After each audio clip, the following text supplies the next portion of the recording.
पहले 2019 में छुरी मरले रहे 14 गो। रुआ लोग के सकते हैं मदद पुलिस प्रशासन का आप देख सकते हैं, पुलिस प्रशासन पूरे मदद के लिए। कहाँ पुलिस प्रशासन बा अभी अच्छा अभी कहाँ बा? पूरा छापामारी मारो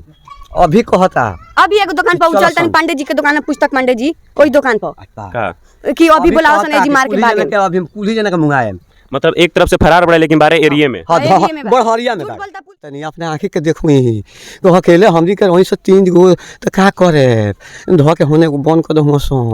हां अकेले वो भेटा कोई राडवा से मार दो राडवा से मरू है आज बाप रे इतना मोट के रोडवा थाना पर बावे। अच्छा पांचों जना मिल के मर ले मिल के पांचों आदमी का नाम बताएं कैमरा में। संतोष, जितेंद्र, मीरा, लीलावती और उमेश। अच्छा और तो रो रहल हां हमरो तो उहे बोत रहला अभी उहे बोले सन। अच्छा खेत बाड़ी भी राउर उहे कब्जा करके रख ले बालो सब खाली घरों में बानी तने। अभी हम बढ़िया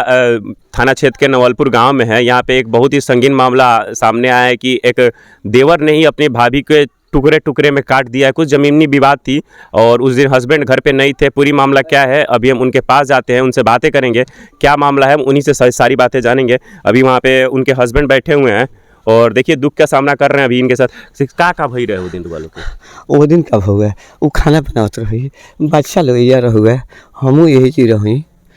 अच्छा वो दिन रहूँ हाँ सामने आँखें के सामने भइल बा हमारा बच्चा के हमारे सामने भइल बा। तो ऐसा क्या परिस्थिति आ गई, कौन झगड़ा इतना बड़ा हो गई था कि उनका ये इस तरह तक जाके इतना भाभी तक के काट देंगे। पहले 2019 में छुरी मरले रहे 14 गो रुआ लोग के ऊ करे के भाभी के। अच्छा तो जमीनी विवाद जहाँ तक होला जमीनी विवाद होला तो मर्द के बीच के बात होला, एमे औरत के बीच में समेटल और औरत के मर्डर कइल ई मतलब किंगन का वहाँ के कुछ बोले भी रही ना बोले ना रही कहे का मतलब कि बाबजी हमारे चौकीदार रहले तो कमैले रिटायर क गइले केकरा के दले भगवान जानस ओकरा बाद कहस तू ले बड़ा तो हम कहीं तू बाबजी से लो बाबजी कमैले बोले बाबजी के धन हो तो बाबजी से ले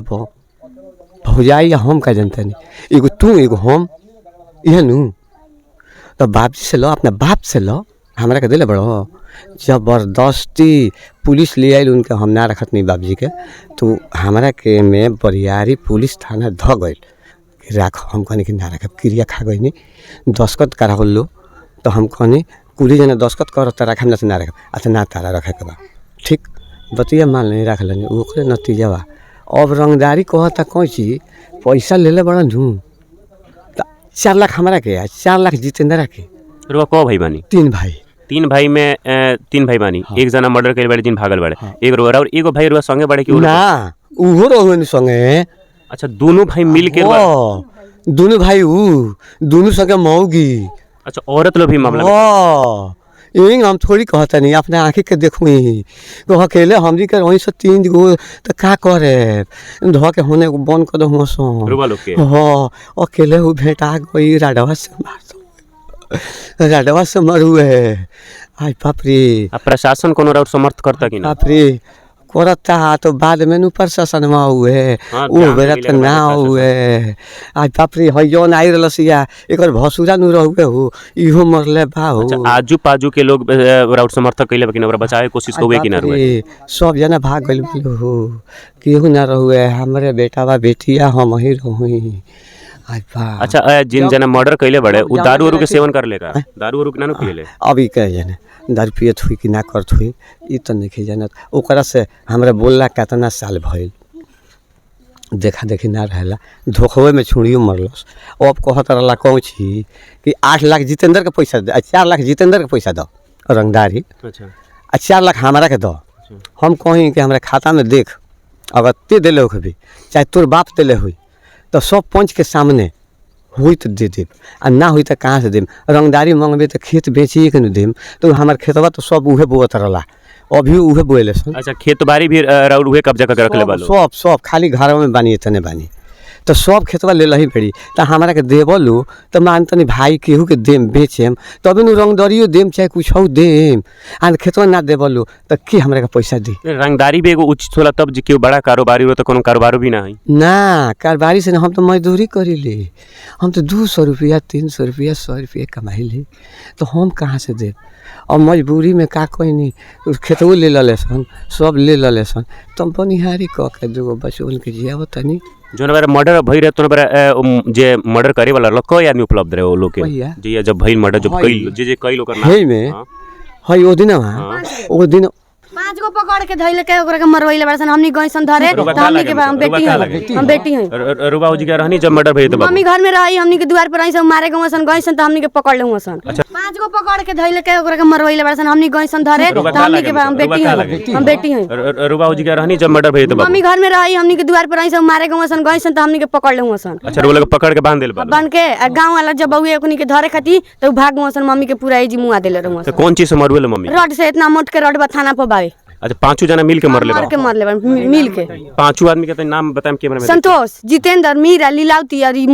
उमेश अच्छा औरतों रो रहल हाँ हम रोतलू रहल बा मुनवारे उनका पूरा परिवार मिल के बोले पूरा उनकर फैमिली उनकर बच्चा उच्चा भी बच्चा भगा देले रहू सन पहले बच्चा भगा दे पूरा सामान भगा देले रहू सन अच्छा पहले से तैयारी रहे जी गाड़ी बेच उच के रेडी में रहला सब तरीके से तैयारी मरल हाँ पूरा रेडी में रहला टेम्पू किन रहला टेम्पुआ बेच देला सा अच्छा खेतवा रहला खेतवा ना बोला सा मारही खाती घूम घूम के कहत रहला